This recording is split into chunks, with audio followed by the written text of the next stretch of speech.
So I'm Pearl O Rourke and I'm a product design lecturer in the School of Mechanical and Design Engineering in Bolton Street. It's a multidisciplinary programme that has some courses in the School of Engineering, some modules in the School of Creative Arts and some modules in the School of Business. It's kind of an interesting interdisciplinary course. So in the past we've done projects with Dyspraxia Ireland and the SEAI as well. They have sustainable energy communities, but most recently we worked with Friends of the Elderly, which is also on Bolton Street, and they are an organisation that support and encourage and facilitate older people to socialise and get involved in community events, basically. The brief that we worked on is a service design project. So basically, I teach on product design, and that's largely focused on physical products. But lately, I suppose, because of the digital revolution, more products kind of fit into product service system domains. So you might have digital elements and kind of different interactions that aren't just around a product. So if you think of, you used to buy a CD and now you might engage with Spotify to get your music. So it's more of a service than a product. So we met with them, myself and Kerry Almrat, who's another lecturer on the programme, and we basically came up with a brief with the partner, with Friends of the Elderly, because we were happy to work on any problem areas that they had and just generate solutions with them and for them, the students. That was going to be their remit. So we looked at the retail experience of their charity shop, the volunteers experience for people volunteering with Friends of the Elderly, and the older person's experience as someone who, I suppose, might have a more positive aging experience. So there was 3 briefs, and the students then researched those areas and developed solutions to address the problems they found. So we were lucky enough to have somebody from the partner organisation come in to speak with the students and talk in practical terms about, what the stakeholder needs are and what the issues they have are.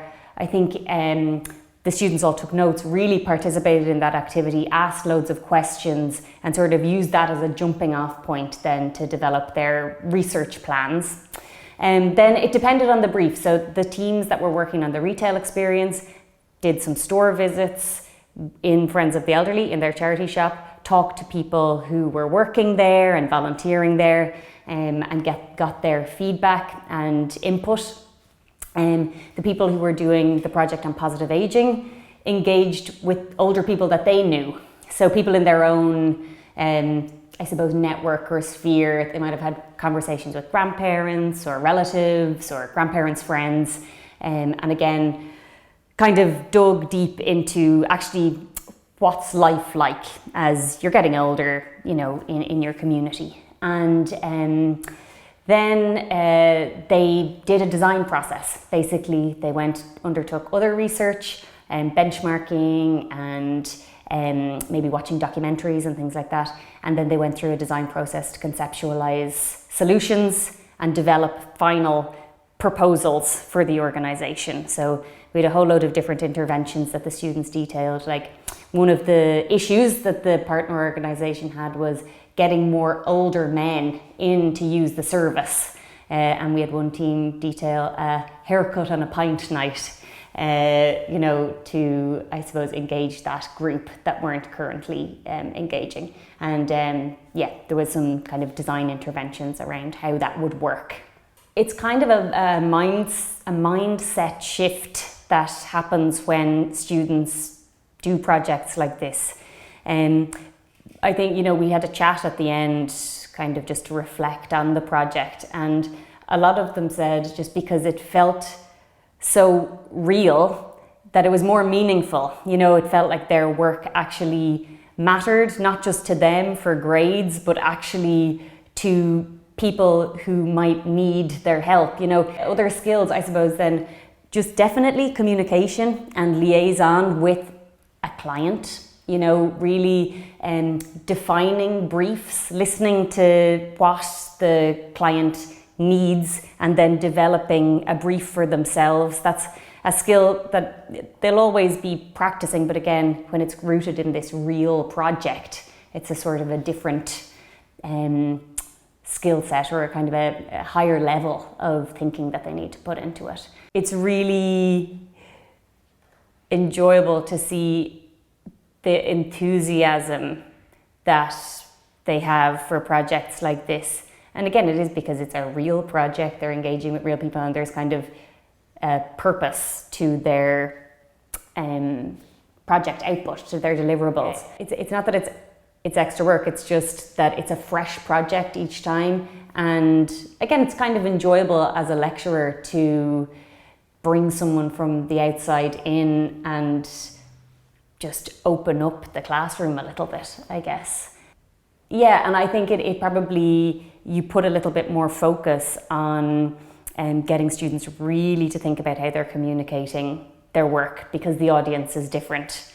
And although, again, you always kind of try to do that, you have a really strong reason to come back to as to why they need to focus on their communication skills, because there's somebody going to come in and they don't know about the design process, they don't know about kind of jargon or, you know, technical terms. So from that perspective, it I suppose it changes it a little bit. You know, I can see how there might be an obstacle at the beginning, just because you probably are going to change up your briefs, and it is a little bit of a different way of working, because you might need to make time to have someone come in and speak to the students, and I suppose engage in some sort of a ethical considerations lesson with students. So there's a little bit of change, you know, to make at the beginning. But I think once you do one of the projects, then they just can roll after that. You know, you have a model for how it's going to work, and then you're kind of able to work with many different partners with the same sort of framework.